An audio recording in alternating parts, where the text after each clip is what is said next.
በታሪክ ማዕበል ስትጓዝ የክብር ካባዋ ሳይቀደድና የነጻነት አክሊሏ ሳይረግፍ ሺህ ዓመታትን የተሻገረች ኢትዮጵያ ዛሬም በሉዓላዊነቷ ላይ የሚቃጡ የረቀቁ ሴራዎችን በጽኑ ክንዷ እየመከተች ትገኛለች። የኢትዮጵያ ታሪክ የነጻነትና የጥንካሬ ተምሳሌት ቢሆንም ለዘመናት ካሳለፈቻቸው የውጭ ወራሪዎችና ውስብስብ ሴራዎች ተነጥሎ አይታይም። የታሪክ ምሁራን እንደሚጠቁሙት በኢትዮጵያ ላይ የሚሰነዘሩ ጥቃቶች ዋነኛ መንስኤዎቹ ስልታዊ የሆነው መልክዓ ምድራዊ አቀማመጧ፣ የአባይ ወንዝ ባለቤትነቷና እምቅ የተፈጥሮ ሀብቷን ለመቀራመት የሚደረጉ ሴራዎች ማጠንጠኛዎች ስለመሆናቸው ያነሳሉ። ከ16ኛው ክፍለ ዘመን ጀምሮ የኦቶማን ቱርክና ፖርቹጋል ጣልቃ ገብነት፣ በ19ኛው ክፍለ ዘመንም እንዲሁ የእንግሊዝ ጦር በመቅደላ ላይ ኢትዮጵያን ለማስገበርና የተፈጥሮ ሀብቷን ከጉያዋ ለማፈናቀል በተደጋጋሚ ወረራዎችን አድርገዋል። የአባይን ውሃ በብቸኝነት ለመጠቀም የአባይን ወንዝ አመንጫዋን ሀገር ከወንዟ ተጠቃሚነት ለማግለል ደግሞ ግብፅ በ1870ዎቹ በተደጋጋሚ የወረራ ሙከራዎችን አድርጋለች።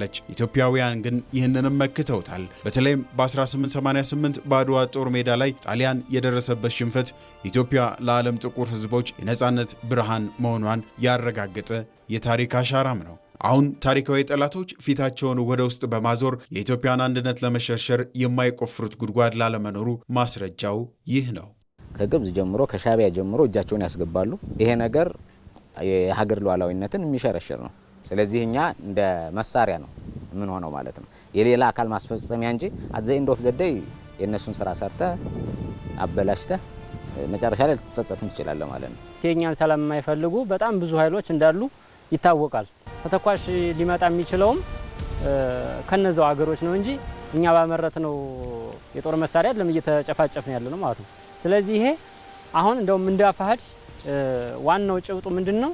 እኛ ይሄንን ተልእኮ ልናስፈጽም አንችልም፣ ይሄን ነገር እናደርጋለን ተብሎ ነው የተወጣውና የውጭ ጣልቃ ገብነት አለበት። አሁንም ቢሆን ሁሉ ሰው መንቃት አለበት።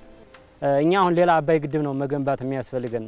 ጣናን ማየት እንችላለን። የእምቦጭ አረም ወርሶት ይሄን ተባብረን መንቀል ስንችል ሌላ እምቦጭ ከውጭ ተቀብለን እያመጣን ምን ተክል ብዙዎቻችን እስካሁን ድረስ ይሄንን ዘወር ብለን ማየት አለብን። ሀገራችን በዚህ ልክ አይደለም ማገልገል ያለብን። የብሔር ልዩነትን እንደ መጋዝ በመጠቀም የሃይማኖት ሰላምን በማናጋትና በዲፕሎማሲያዊ ጫና ኢትዮጵያን ለማንበርከክ ቢጥሩም በልጆቿ አንድነት ጽኑ ምሽጉን ቀጥላለች።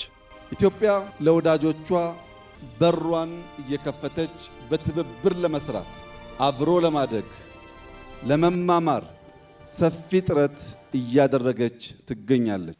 የኢትዮጵያን ክብር፣ የኢትዮጵያን አንድነት፣ የኢትዮጵያን ብሔራዊ ጥቅም ለማስከበር ተኝተን የማናድር መሆኑን በድጋሚ ማረጋገጥ ወዳለሁ። የአፍሪካ የነጻነት ፋና የሆነችው ሀገር ከጥንት እስከ ዛሬ የተሸረቡባትን ተለዋዋጭ ደባዎች በመበጣጠስ የክብሯን ከፍታ ዳግም እያረጋገጠች በዓለም ካርታ ላይ ስሟ በውጭ ወራሪዎች የማትደፈር ምድር ተብላ በደማቁ ተስላለች። በ19ኛው ክፍለ ዘመን አውሮፓውያን አፍሪካ እንደ ቅርጫ ሲከፋፈሉ፣ ኢትዮጵያ ግን በደምና በአጥንቷ የሉዓላዊነት ወሰኗን አጥራ ጥቁር ሕዝብ በኩራት ቀና እንዲል አድርጋለች። በያኔ በጥይት ያልቻሏት ጠላቶቿ በሴራ ሊያንበረክኳት ቢሞክሩም የጥንቱ ጽናት ግን ዛሬም በልጆቿ ደም ውስጥ ይፈሳል። ዛሬ ላይ ኢትዮጵያ በሴራዎች አዙሪት ውስጥ ባትጠፋም ከመከራው ቶን እንደ ወርቅ ተፈትና እየወጣች ነው። የባህር በር ፍላጎቷን በሰላማዊና በህጋዊ መንገድ ለማረጋገጥ የምታደርገው ጥረትም የቀጠናዊ ትስስር መሪነቷንና በሴራ የማትፈርስ ለጠላቶቿም ትንኮሳ የማትበገር ሉዓላዊነቷን ይበልጥ የምታጠናክርበት